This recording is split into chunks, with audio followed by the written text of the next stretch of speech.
Hello friends, welcome to Satyam classes. मैं सत्यम श्रीवास्तव आप सभी के बीच में लाया हूँ एरिया, जिसे हम क्षेत्रफल बोलते हैं।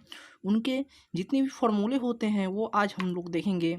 तो चलिए स्टार्ट करते हैं दोस्तों। एरिया का जो पहला फॉर्मूला होता है दोस्तों, त्रिभुज की भुजाएं।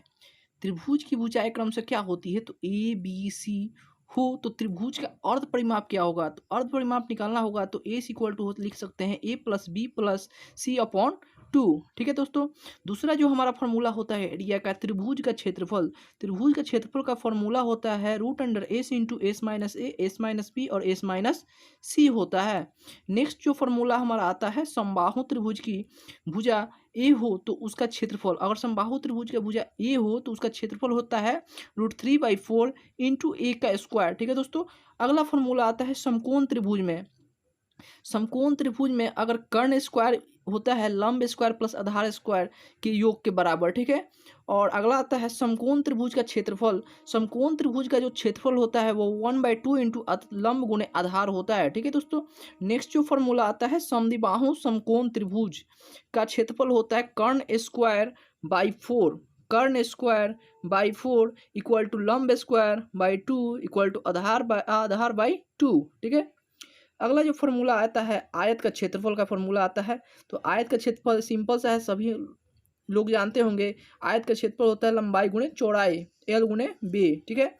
आगे आता है आयत का परिमाप। तो आयत का परिमाप का फॉर्मूला होता है दोस्तों 2 इंटू लंबाई प्लस चौड़ाई, और विकर्ण स्क्वायर इक्वल टू होता है लंबाई का स्क्वायर प्लस चौड़ाई का स्क्वायर। ठीक है। विकर्ण जो बराबर होता है लंबाई और चौड़ाई के स्क्वायरों के योग के बराबर होता है। ठीक है।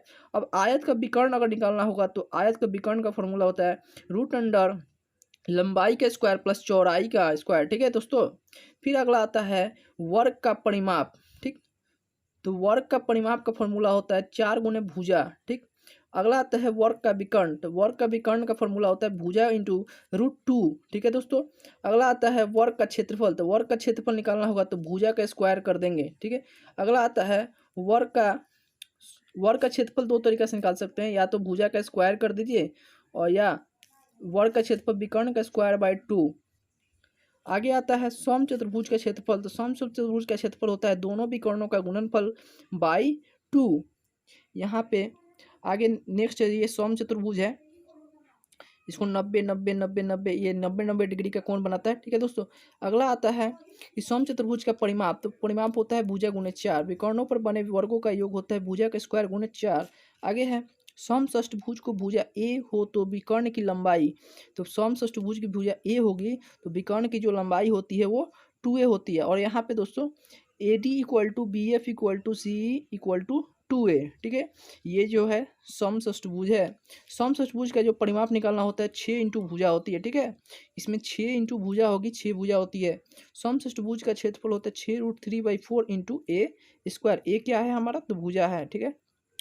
अगला आता है समषष्ठभुज के अंतःवृत्त की त्रिज्या। अंतःवृत्त की त्रिज्या होती है √3/2 इंटू भुजा, या इसको हम बोल सकते हैं √3/2 इंटू ए, क्योंकि ए हमारा क्या है, भुजा है। समषष्ठभुज की भुजा, समषष्ठभुज का भुजा एक और तरीका से निकाल सकते हैं विकर्ण बाई 2। अगला आता है वृत्त का व्यास। तो वृत्त का व्यास निकाला हुआ तो क्या होता है 2r। ठीक है। फिर होता है वृत्त की परिधि। तो वृत्त की परिधि होती है 2πr, जिसको हम इसमें रेक्टेंगल फार्मूला में परिमाप भी बोलते हैं। अर्धवृत्त का परिमाप। तो अर्धवृत्त का परिमाप क्या होता है 36r/7। आगे आता है वृत्त का क्षेत्रफल। तो πr² अर्धवृत्त का क्षेत्रफल 1/2 πr²। ओके दोस्तों, थैंक्स।